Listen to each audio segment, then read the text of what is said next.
목동 센트럴 아이파크 2부 오성부동산입니다. 어제 제가 개인적인 일로 서부지방법원 등기과를 다녀왔는데요.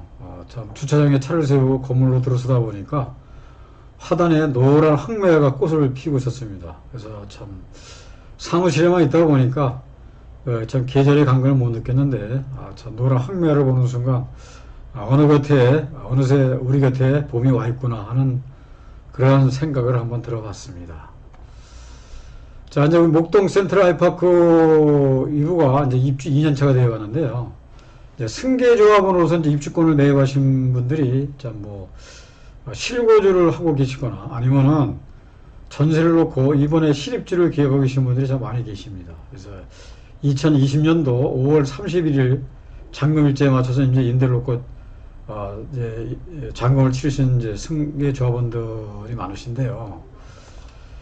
예, 목세나는 이제 신정 뉴타운 1-1주교에서 2019년도 이제 조합 총회를 거쳐서 개명된 단지 이름입니다. 그래서 신정 뉴타운 이제 1-1주구로서 이제 최초 관리 처분 일자는 이제 2011년도 11월 15일입니다. 그래서 당시에는 주택으로 매입을 하셨다라도 이제 최초 관리 처분 일자 이후에 구입하시게 되면 입주할 수 있는 권리를 구입하시게 됩니다. 그래서 이 권리는 주택수에는 들어가지만 비과세 혜택은 주어지지 않고 또 일반 과세로 이게 이제 나는데 중과세는 또 주어지지 않습니다. 다른데 주택수가 뭐 2개, 3개 된다 하더라도 비과세는 안 주어주는 대신 또 중과세는 주어지지 않는다. 그래서 일반 과세로 이제 세금을 두고 있는 거죠.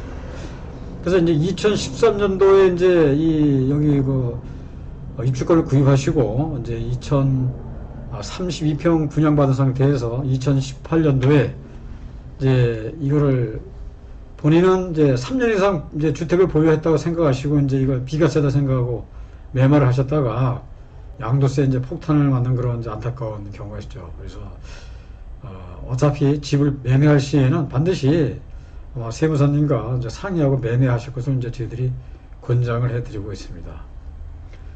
자, 조정 대상 지역에서 일시적 2주택자가 비과세를 받으려면 이제 종전주택을 언제 매도로 시를 잡아야 하는지 한번 알아보겠습니다. 자, 현재 살고 있는 주택이 2012년도에 이제 구입해서 살고 계시다가 2018년도 7월에 이제 분양권을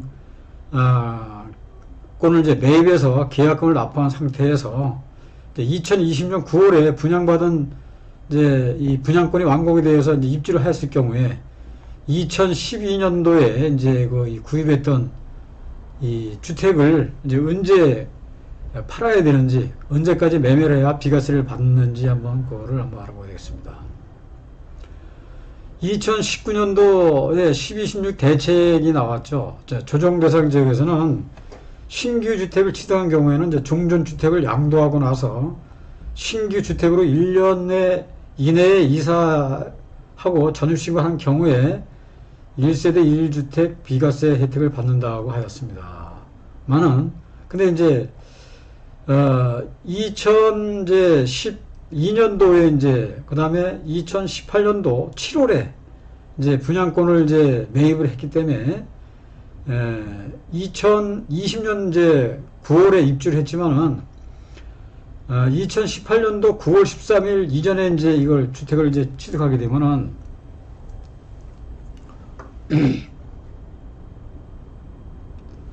2018년도 9월 3일 이전에 이제 취득을 했기 때문에 그러니까 이 당시에 이제 매매 계약을 체결을 하고 그다음에 계약금을 이제 지금은 사실이 증빙으로 나타나게 되면은 3년 이내에 이제 종전주택을 매매하면은 이제 1세대 1주택 비과세를 받게 됩니다.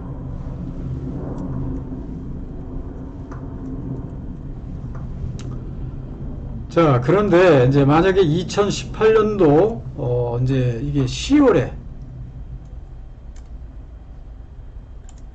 분양권을 매입해서 계약권을 납부했을 경우는 좀 얘기가 좀 달라지죠.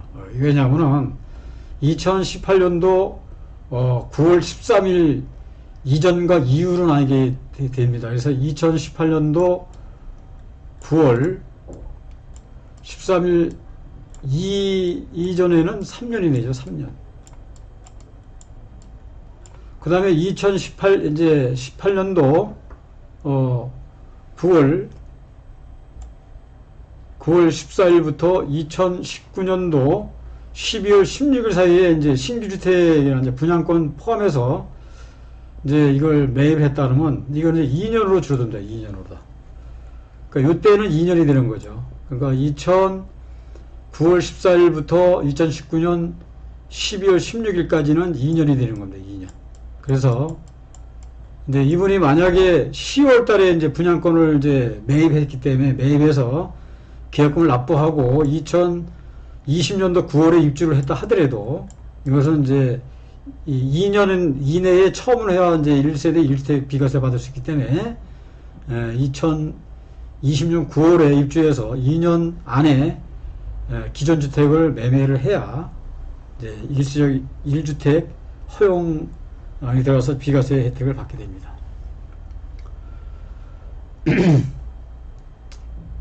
그러니까 이제 1세대 2주택 비과세를 이제 받을 때는 이제 이게 그러나 이제 종전주택가, 그러니까 이제 이게 또 달라진 게 뭐냐면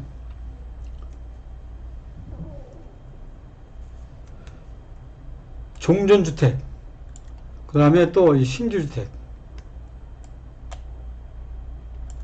중에 어느 하나라도 이제 계약일 또는 취득일 기준에서 비조정 지역에 위치하면 요건 이제 3년이 됩니다.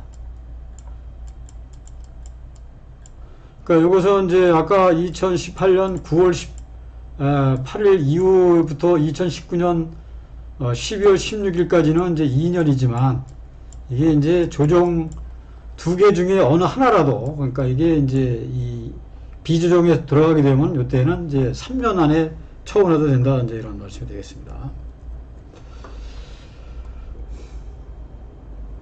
2019년도 12월 17일 이후에 신규주택을 매입했다면 종전주택을 이제 신규주택 구입 1년 안에 이제 양도를 하고 신규주택으로다가 이제 이 전입신고라든가 이걸 다 하셔야 됩니다.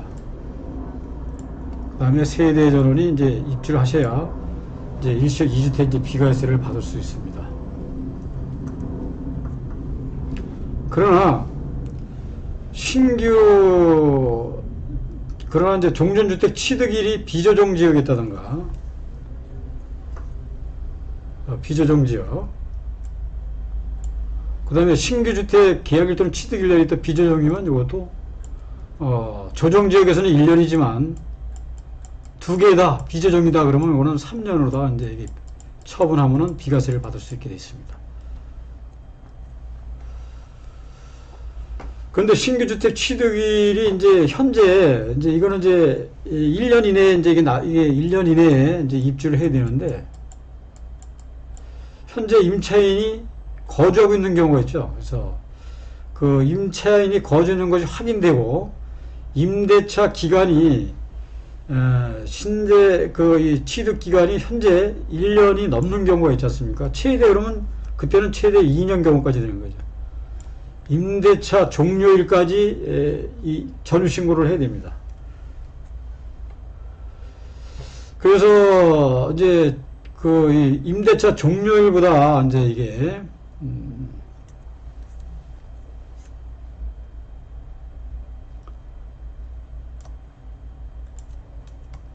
종료일보다 이제 이게 전입신고가 늦게 되면은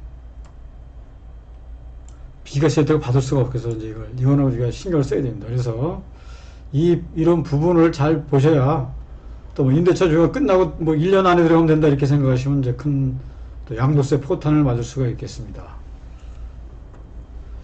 소득세법 시행령 제155조 1항 제2호 강목의 기간에 보면은 실제 임차인의 퇴거일에도 불구하고 전 소유자와 임차인 간의 임대차 계약 종료일까지로 하되 신규 주택 취득일로부터 최대 2년간으로 하되 또 이게 이 신규 취득일 이후 갱신을 하게 되면은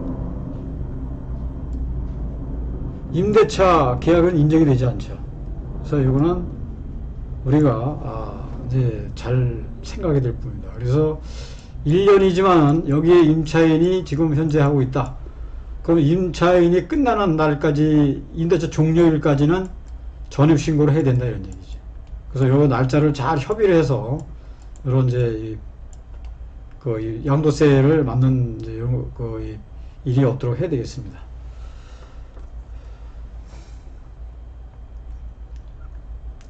자, 이제 목동 생트럴 아이파크 이제 승계조합원에 대해서 말하겠습니다. 2011년 10월 이후에 이제 이 입주권을 구입하시게 되면은 2년 실거주를 반드시 하셔야 비과세 받을 수 있습니다. 비과세 한도가 이제 12억이죠. 이제 상향 조정되기 때문에 59형까지는 뭐 요새 뭐 이제 10억이 이하로 거래가 되기 때문에 이제 뭐 비과세 적용을 받는데 문제가 없는데, 이제 84형이 이제 문제가 되겠죠. 84형. 84형 같은 경우는 지금 뭐 최하가 13억 3천, 그 다음에 이제 뭐 14억 3천까지 이제 거래가 됐는데요. 지금은 13억대 중반에서 현재 뭐 15억대까지 물건이 나와 있습니다. 그래서 제가 한번 계산기를 한번 두들겨 봤습니다. 13억대에 이제 이게 매매가 돼서 이제 뭐 모든 경비를 제한 상태에서 이제 순수하게 이제 이 매물이 이제 1억이 남았다. 그렇다면 이제 양도세가 얼마 정도 나가겠느냐. 이제 그걸 이제 궁금해서 물으신 분들이 계시더라고요. 그래서 35% 구간입니다. 35% 구간. 그럼 이제 뭐 취득세라든가 뭐 이제 중개 수수료, 그 다음에 뭐 1년에 처음 팔았다면 기본공제 250만원 제하고, 이제 과세 표준이라고 그러죠. 양도세 과세 표준이 1억이다. 했게 되면 이제 구간이 이제 35%가니까, 그러면 이제 1억 곱하기 35%면 3,500만원이 나오죠. 3,500만원이 나옵니다. 그럼 여기에 이제 누진공제가 1,490만원이 공제가 되죠. 그러면 뺀 금액에 또 이제 또 지방세가 또 0.1%가 또 따라붙지 않습니까? 그러면 약 한 2,200만원 정도 이제 세금이 납부가 되더라고요. 그 다음에 만약에 이제 또 2억이 남았다. 순수 표준액이 2억이 남았다. 그러면은 2억이 되면은 이제 이게 38% 구간이 되죠. 38%. 그러면 또 이 역시 뭐 중개수수료, 취득세, 뭐 기본공제 다 공제하고 1가구 1주택자의 하나일 때 이런 얘기입니다. 이게 지금 이제 38% 구간이니까 7,700만원이 나옵니다. 7,700만원. 여기서 누진공제가 1,940만원이 나오죠. 그러면 지방세 포함해서 한 6,200만원 정도가 나옵니다.